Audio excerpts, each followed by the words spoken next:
Hello, I'm Coles County Republican State's Attorney candidate Duane Deters. Today I want to share with you some of the types of experts that I have worked with in trials over my 13-year career as a prosecutor. Many of you are familiar with shows like CSI, and sometimes as prosecutors we get to use that type of evidence in proving up our cases.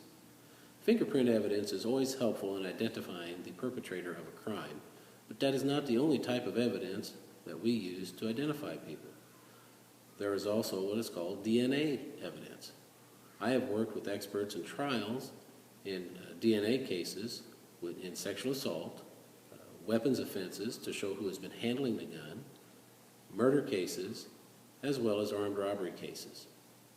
In drug offenses, we will use an expert from the crime lab to identify the nature of the substance that the individual is either possessing or selling. I've also worked with forensic toxicologists who will tell us about the amount of alcohol or if there is drugs present in an individual's system.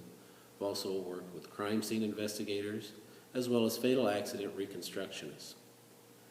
One of the cases I worked on that had some really interesting evidence was a fatal hit-and-run case.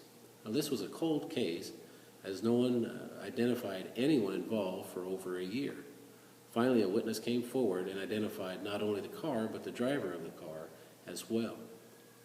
Now, that car had been repaired and repainted at least twice before we were able to get to it to examine it.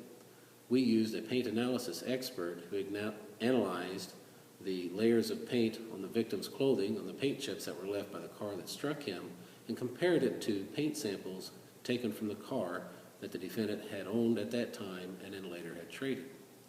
That expert was able to give us that crucial evidence to point to that individual as being the driver of the car, which led to a guilty verdict, a lengthy prison sentence, and justice for the victim and his family.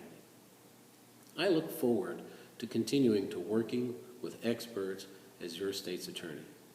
Please vote for me, Duane Deters, on a Republican ballot on March 20th. Thank you, and have a great day.